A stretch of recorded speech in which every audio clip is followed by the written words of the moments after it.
kind of recap everything. I'm Gary Tittle, Assistant Chief, and I appreciate you all coming in to hear a recap of our aggressive panhandling initiative. As most of you know, we started this aggressive panhandling initiative on February 1st in the downtown area, specifically in the core of CBD and the immediate surrounding areas of CBD. And so we're running this initiative and have been running it since February 1 from 6 a.m. until 10 p.m. every day, 7 days a week. Originally, how this all came about is we had a community meeting at the end of January with some of the stakeholders in the downtown area. As we began talking about their concerns, this continues to surface as the aggressive panhandling that they encounter on a daily basis, both from a residential standpoint, also with the businesses and the patrons of the restaurants and so on and so forth. And so we listen to them, and we are addressing those concerns, and we continue to address those concerns. And so since February 1st through yesterday, last night, we have made 138 arrests for the aggressive panhandling. Of that 138, 128 have been taken to jail. 10 of them have been issued citations. Of that 138, we have 19 who have been repeat offenders, some of them even as many as 3 and 4 times.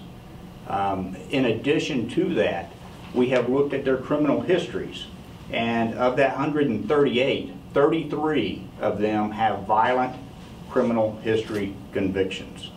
And so this stands in the face of their aggressive behavior. We recognize that this is a concern. We're listening to the concerns of our stakeholders in the downtown area, and we are addressing that. Now, what we urge people to do when they encounter someone who is aggressively panhandling, simply say no and then go. That's exactly what we ask them to do. Simply say no and then go. We recognize the fact that some people want to give, but we ask them not to give on the streets. We ask them to search out a reputable charity and to provide their donations and contributions to those who may be in need through a reputable charity. With that, we have received just resounding feedback from those in the community stating that they are seeing an impact on the behavior of the aggressive panhandlers. And so with that, we're very satisfied with the results that we're receiving from this initiative, and we'll move from there. With that, I'll take any questions. How long can you sustain this sort of thing if this isn't something you can keep going at this rate? You are absolutely right. We cannot continue to sustain this on a 16-hour basis, 7 days a week. But we do not know how long we will make the effort to sustain this. So it can't be quite this high, but do you intend to try to keep it going at least a little more than what it had been in the past to sustain this kind of accomplishment and keep the message going?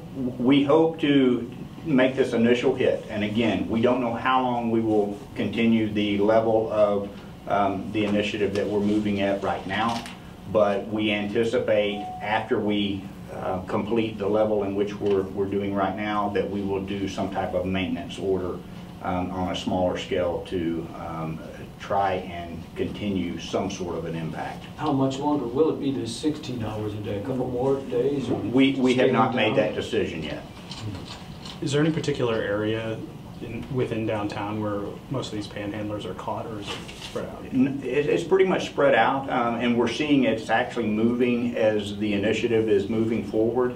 Initially, we saw them in the core of the downtown area around some of our businesses, some of our restaurants. We've seen them push out to our outer edges, even on 35. And then, of course, we've got the canyon area on I-30 that we've seen some aggressive behavior, and we continue to address that. We've also seen that area actually reduce in the aggressiveness, but we have seen some who are out there simply holding signs.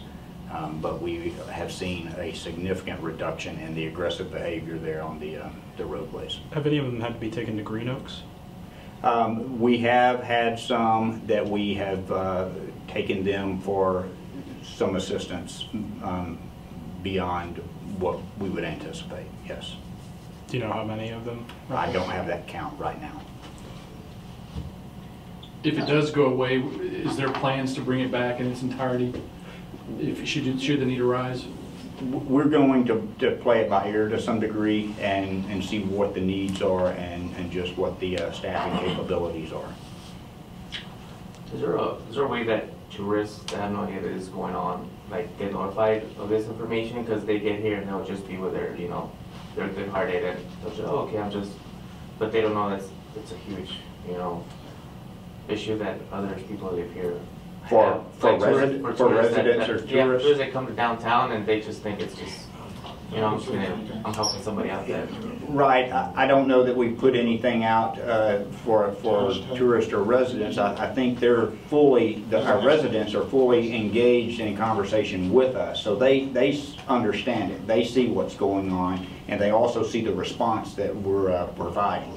But I think I'm very confident in the response that we've given and the feedback that we've gotten from the residents. Is it still traffic officers? Yes, still traffic officers.